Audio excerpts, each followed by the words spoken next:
to the 8th, 9th, 7th, 5th, 15th episode of Energy Tonight. And today's episode is going to be lit.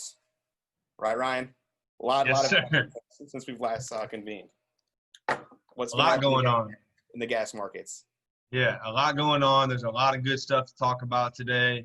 We're going to start out with the gas market. We're going to get into this Warren Buffett Dominion deal. We're going to take a look at some of the scandals here in the Midwest between, First Energy in the state of Ohio, as well as ComEd in Illinois. But first, starting with natural gas, same problem that we've been seeing, for the last 6-8 months now. Demand is just very low, and that's the reason why prices have stayed so low. COVID shutdowns have kept demand low. We're not seeing, these businesses come back onto the grid and demand the power and gas that they were before these COVID shutdowns. So what we're starting to see is, production start to slow on a consistent basis. And the more that happens, the more balance we're going to have between, supply and demand. So in theory, that should start to bring prices up slower or at a slow pace, but we should see prices come up over time. Interesting stat from the EIA on their report last Thursday. Consumption is set to slump by 4% this year. And that's twice the amount of consumption lost after the 2008 financial crisis. So again, that's the EIA July of 2020 report. So double the consumption is falling from the 2008 financial crisis. So if that doesn't tell you something about the state of our economy and the market, I don't know what does. Very scary, but the reason why I think we're both bullish is that natural gas still is an inelastic demand. Even though we're using less of it, it's still not like it's being replaced by anything else. And I'm predicting that we're going to see a Jobson effect, and we're going to see industries and kind of switch onto natural gas when they might not have otherwise, like especially in vehicles, because that's not even that's a very minor part of natural gas's use. But I think you're going to see a big rush to natural gas vehicles from producers, and you're already seeing it. On the table, there's a bill on the table that almost passed. It was part of that American Energy the newer Green Deal that didn't go through. But they what I thought was very interesting is they wanted to convert all new government vehicles to electric or natural gas vehicles, and that kind of shows you where the government's thinking where this could go, and that maybe natural gas vehicles have a brighter future than electric. Yeah, and that's been talked about for a while now. I think 10 years ago, when natural gas started to become, more and more, prevalent in the generational mix, we're looking at, opportunities to use, the trucking industry to maybe start with adapting natural gas because, a lot of the, carbon being released into the atmosphere is coming from those trucks making trips across the country all day. So I wouldn't be surprised to see things start there. You've already seen some, some big companies doing some work with the electric trucking, vehicles. But, natural gas seems like a great option as well, especially with, prices being near a 25-year low. So that's why I think it's good. That's my prediction is a doomsday scenario where you have all these short-sighted companies and I'm just trying to win this quarter. And and even that's how if you look at the valuation of most natural gas producing companies, they're basing their decisions on today's prices. And so if they raise and there's less people, as you said, there's less people that are even in the industry because there aren't as many jobs. The demand's going to be back up, and we're going to be in trouble. Right. And I mean, even if you take demand out of the equation and you just look at supply, if we see a drastic decrease in supply from production dropping, that will bring prices up, So that's something else to look at. I think we're so focused on demand right now because of COVID that we're not paying, enough attention to production and how that's changing. And the EIA gives great data on that every month in their reports. Oh yeah, what I thought was really interesting about 2018 is that we didn't increase any we didn't increase production, but we increased the amount of natural gas that we produced because we're getting better technology. But to speak to your point, I think the election is really going to be a big determiner on the supply side because if Biden wins, just not only are no new production, but they're probably going to roll back. Yeah, and we'll see. I think that's the great debate right now. Are we going to transition from coal to natural gas like it seems like we have been? Or are we going to just go from coal, skip natural gas, and go straight into all renewables, Yeah, I disagree. And this guy right here, Vaclav Smil, he says it's a 100-year crawl to renewable energy, and he said that like 10 years ago or something like that. And I'm with him because I've been having this conversation with just so many different people about how like it's just not there yet. Yep. It's not scientifically possible to make that skip from coal to right. Yeah. So as I'm sure our viewers can tell from not just this podcast but our past, Max and I are both very bullish on natural gas. It just seems inevitable that we see a big push up, and you see big organizations like Goldman Sachs coming out and saying that they expect natural gas to double by the end of next year. So, I think you can tell we're both pretty bullish, and I think we both became even more bullish when we saw Warren Buffett make his first big deal in about 5 years.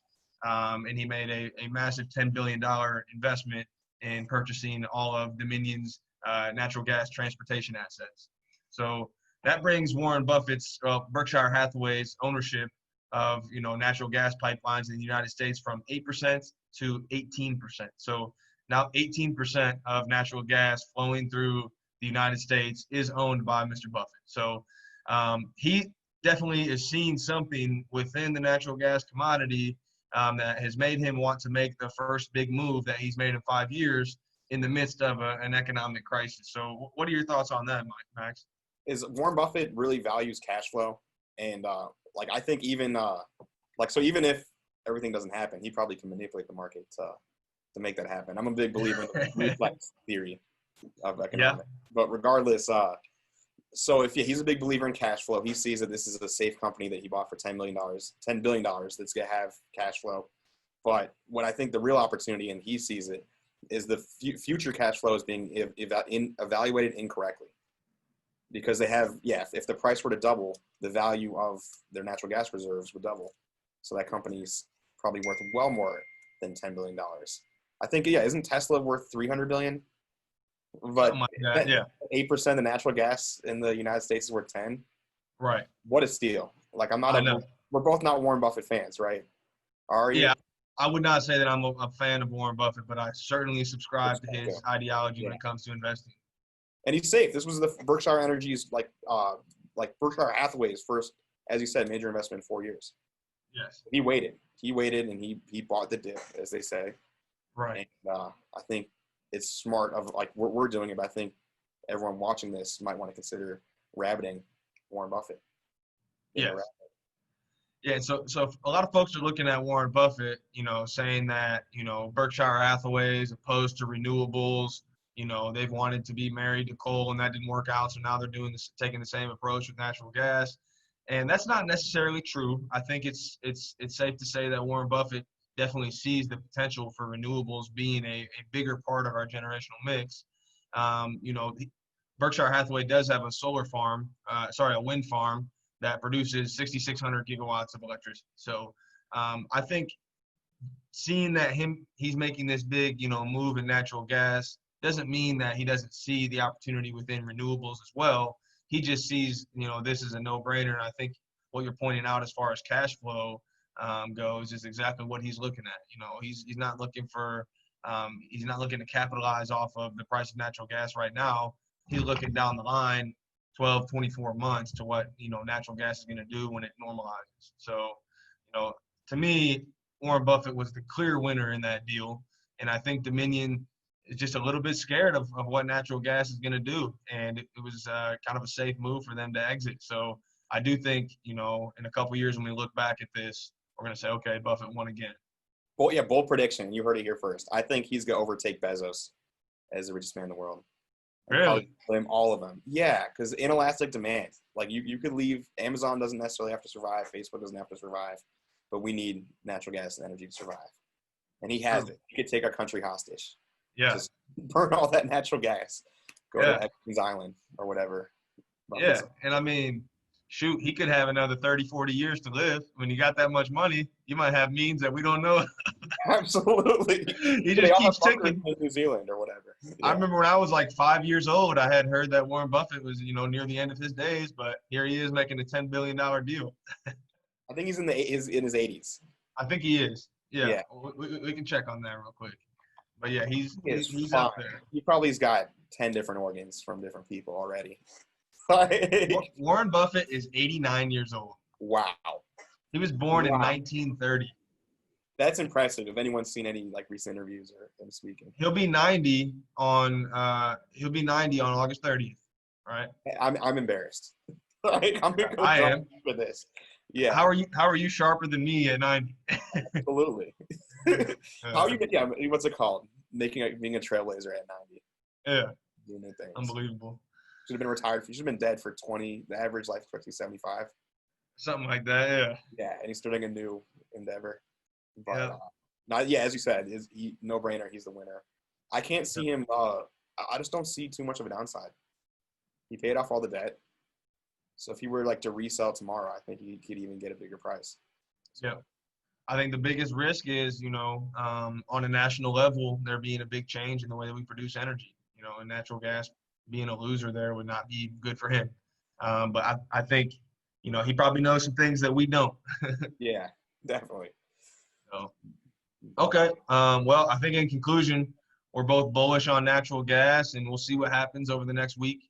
The storage report will be out Thursday at 10:30, and that's going to give us a good idea of what production is doing and what demand is looking at. And I think if you're trying to pick up on any trends in natural gas, you should be checking the EIA every Thursday at 10:30. It's going to tell you a lot. And that's what we base a lot of our predictions off of. And that's where a lot of the data that we have comes from as well. Absolutely. Check out that storage report every Thursday. Yep. And it's like, don't even bother predicting what you're going to see. Right. It's been crazy. Right. I know. They say natural gas makes a lot of millionaires, but a lot of those millionaires started as billionaires. It's important to just pay attention, even if you're not an investor. That's right. So speaking of paying attention, you should pay attention to what's going on in your state, especially as it relates to the public utilities. So, Max, I know you've got some insight on what's going on in your home state. Let's start with what happened recently in Illinois. Yeah, it's been like my birthday. As you know, I'm not Christian, but this has been Christmas for the last few weeks with all the indictments and arrests in Illinois. Yeah. As you know, and viewers might know, Illinois state corruption has been like my number one issue in terms of political. And Max, why don't you give us a little bit of background, on your involvement in politics? Yeah, ran for Congress, finished top 4 in the primary, so top 5. And it was a half run, and I was working in energy at the same time. And my one issue was we need a federal investigation into state corruption, because at the state level, because there's federal government, state government, local, state and local is so much easier to corrupt. And you could have situations where a company or a politician has just ultimate power for decades. And that happened in my state. There was a man, Mike Madigan. He's the Speaker of the House, so he's in charge of passing all the laws and also deciding like where laws are voted on. He's the head of the Illinois Democratic Party, and he's a state rep, and he's a property tax lawyer. So he's got like 4 jobs. He's had our whole state on a leash for 30 years. He's been the Speaker of the House for 3 decades. Like literally rewrote the Illinois state constitution in the 70s. And I've been calling for him to be investigated. And finally, because of energy, because of ComEd, they're cooperating witness. He's public official number 1. It seems like what's it called? It's starting to finally drop down on him, and it all happened because of energy. Because ComEd, the utility company, was basically, they were getting favorable legislation passed in exchange for like patrons' jobs, like counting electric meters and things like that to someone who didn't necessarily even showed up. And so ComEd paid a $200 million fine, which will affect electricity prices. So if you're in Chicago or Northern Illinois, sorry about that. But the good news is they are agreeing to cooperate on the broader corruption scandal. So that is okay. So tell us a little bit more about ComEd's role in this, in this incident. ComEd's role, they unfortunately will never really know, because they did like plead guilty and settled pretty quickly, because we really don't know the extent of bribery and extortion that went both ways.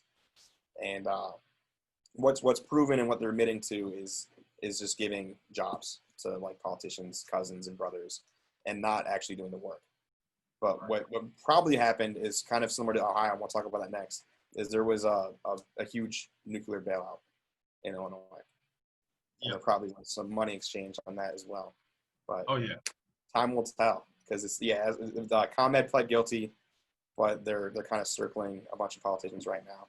And in that same week, it was like kind of like a Godfather like moment, like a Michael Corleone mass type moment. Because same week there was an arrest in a former Speaker of House in New York, not energy related, and completely energy related, most energy related, was in Ohio. Speaker of the House there is arrested, and 4 others, Republicans. So Democrats in Illinois, Republicans in Ohio, not a partisan issue. And it was 100% related. This one was a $60 million bribery scandal related to the first energy nuclear bailout bill. And Ryan, someone in Ohio, do you want to like maybe speak to, like, because you were speaking up against the bill as it was happening. So we want to give some more insight into HR 6. And So House Bill 6, when that was proposed, I read through that and had some major issues with it.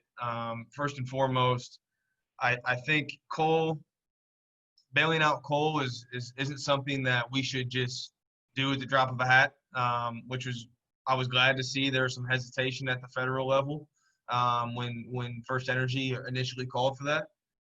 But from there, it was March of 20, I think it was March of 18 or 19 when that first hit the press. First Energy filed, bankruptcy, and now they were pushing for that bailout.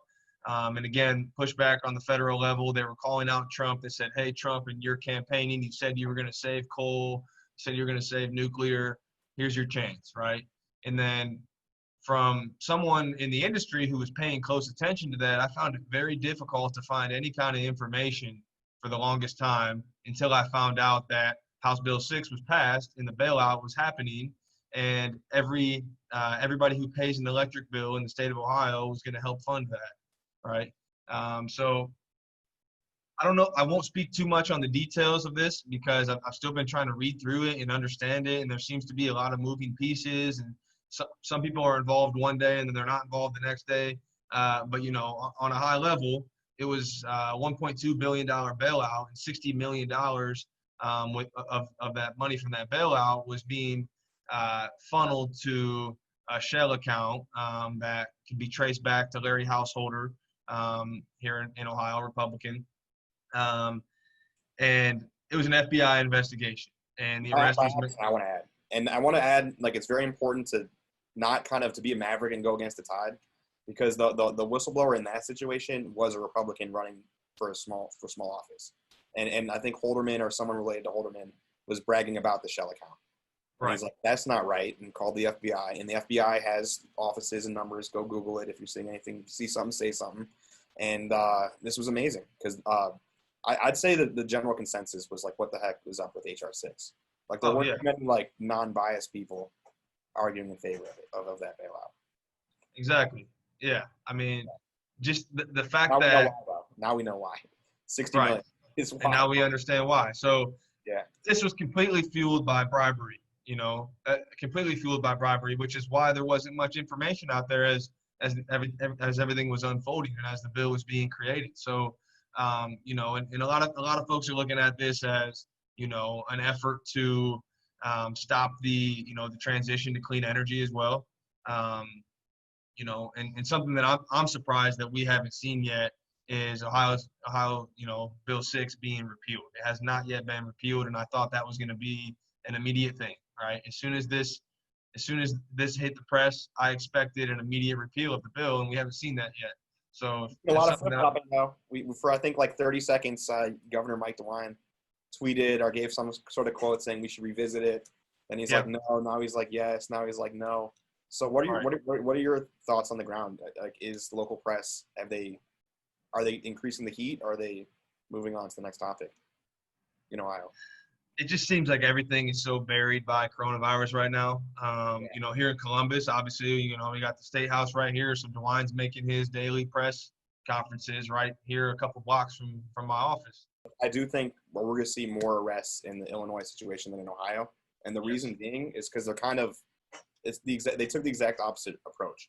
is the Feds kind of went in on ComEd and then offered them the deal to turn on the politicians. When it seems like Ohio like just crushed in, arrested, made the spectacle on the politicians to turn on First Energy. Turn on the First Energy. Yep. Yeah. And First Energy at this point isn't really facing as much heat as they should be. Right. Well, that's what I'm saying. If you read between the lines, like if I weren't First, what's a non-extradition company? Because that's where I would be if I were. Right. Yeah. So obviously, Max and I operate within the deregulated energy market, and First Energy is a regulated utility company, but they had a subsidiary retail arm, First Energy Solutions, which for the last decade has had the majority market share of electricity in the state. They also had a program in Northeast Ohio called NOPEC, which had 500,000 customers in Northeast Ohio, 500,000 customers, right? First Energy Solutions, upon filing bankruptcy and asking for this bailout, they decided to drop all 500,000 customers and just send them back to the utility, right? So they're kind of robbing Peter to pay Paul, right? Because if they're not with First Energy Solutions, they're with First Energy EDU, the utility. So that was something that made me scratch my head. And now First Energy Solutions doesn't exist, but there's a company called Energy Harbor who is now the retail arm of First Energy. So I'm looking at that saying, okay, what's going on there, right? I want that to be digged into more. I want that to be dug into more because I know what's going on there. Like, give me some tea. I want to spill some tea on this. Yeah, because they did the same scheme, as you said, as you brilliantly said, they did the same scheme twice, and we both saw it from the ground level, where the Energy Harbor and First Energy were offering contracts that didn't make sense, that were below like even the wholesale rate. Yeah. And so it was just a complete money scheme. It's like we don't even have to honor. We know we're going out of business, and we could shuffle money around, so we don't honor it. And in the second case, the new example of it, I think, was even less legitimate because they were just operating in such a gray way that were so under the market, because I think they knew that the Feds were coming, and let's make all this money real quick. We don't have to honor these contracts, and we'll use this money for defense or for trips to Greece or Thailand or whatever the non-extradition countries are. No, it's a real shame, but I wish, as you said, like, I'm glad that we're doing this, but I wish it got more press because it's just as sexy as any other of these crazy corporate scandals. Yep. Government scandals. Yep. And in the day and age of censorship here in the United States, if you don't believe it, believe it. It's tough to find information. So you're gonna have to get more agile. You're gonna have to look in different places. You're gonna have to start subscribing to individuals who report on things rather than organizations, right? Because it is hard to find good information. I want to stop you. I say go beyond that. Screw people. Screw Ryan. Screw me. Just look for the raw facts. Look for the raw data. Yes. There's a lot of just stuff that's legally has to be out there that's hidden in plain sight. Right. So don't trust anybody. Agreed. No, I'm with you there. Yeah. Yeah. No. Yeah. Sorry to interrupt, but if you do have somebody you can trust, double check their facts, right? Yeah. Fact check them, because we're in the day and age of you can say and do whatever, right? And I think just these two scandals unfolding back to back just show us, like, hey, where else is this happening? So we gotta be on the lookout as citizens here to prevent this control from continuing to negatively impact us. And if you see something, say something. You're not crazy, because like every scandal we mentioned, we both saw. We're like, this isn't right. Why is like first this contract $1 less than everyone else? Right. For the customer that has no credit. Like, so you see something, say something. You're not crazy. A lot of it's being buried for financial reasons. There's no other way around it. Yeah. But I'm feeling happy in Illinois. Sorry in Ohio. But I do think there's hopefully you get justice. Hopefully the national media steps in somehow. Yeah. Well, FBI is on it, so I feel good about that. I'm glad they're taking it seriously. I mean, I love the fact. $60 million. Yeah. Yeah. No, they've been kicking butt, because they also got the New York former Speaker of the House too. Yep. Same week. They've been busy. They have. Any energy stocks we talked about stocks, right? Any energy stocks you're looking for, liking? Yeah, I'm taking a look at companies similar to Dominion, right? Because I think Dominion is probably a little bit overvalued right now after that Buffett deal. But that's not to say that it's still a good long-term play. But what I like about energy stocks is, if you look at the history, steady increase. Got that government protection. We're talking about bailouts. That's been a norm for quite some time. We need energy, but high dividend yielding energy companies are good ones. So I've been looking at Duke, which pays a pretty solid dividend, Chesapeake as well, and even checking out Dominion. But I'm a fan of the fund UNG, the natural gas fund in the U.S. That's a long-term play for me because personally I see gas trading well above $3 towards the end of next year. I think next winter is going to be a really rough one. Those public utilities are good ones.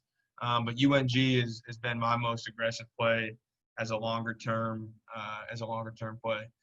But really, what we talked about earlier this week about looking at just future cash flows within these natural gas companies that are already hedged out, that's kind of changing the way I'm looking at these investment opportunities. So with that said, do you have any companies that fit that bill, or I guess in general, what do you look at? I was looking at my stocks as you were mentioning that, and I'm in Duke, I'm in D, Dominion, and I'm in UNG, and I'm on the lookout for more. And I sold out of EQT. I'm going to buy back into that. Got to support the Rices. And I'm with you, just like in terms of evaluating stocks. If you look at something like a Netflix, they have $27 billion in like perceived worth of their movies. Like the intellectual property value is $27 billion. That's bullshit. That's not real. Like natural gas reserves, that's real. That's tangible. That has use. You can make plastic. You could fuel, heat, anything. And so I think the downside is just so much lower on energy stocks that even if we do shifts or the market doesn't. So I'm shorting and buying puts on a bunch of tech stocks like Snapchat, and then I'm going up on three that you just mentioned. Duke, Dominion, and UNG. I think they're totally undervalued. And don't take my word for it. As we said, don't take my word. Don't take CNBC's word. Look at their books. They can't lie. And if they are lying, tell the FBI. Personally, just within the this pandemic that we're facing, this economic crisis, whatever you want to call it. I think it can certainly weigh on you, and it can make you lose sight of just the long term, right? I think it's important to remember that this is a season that we will get through, and I just want to encourage anybody who may be watching our podcast that things will get better. Just personally speaking, I seem to have lost like a little bit of motivation recently, and I think that's just the natural impact of a mini depression that we're facing as a result of this. So on a positive note, just stay strong, keep grinding, and things will get better. Sunlight is the best medicine. So get some sunlight. That's right. Thank you so much. There's energy tonight. I will see you next week or maybe 2 weeks from now, but we will let you know. Thank you. Like, subscribe, share, do all of that.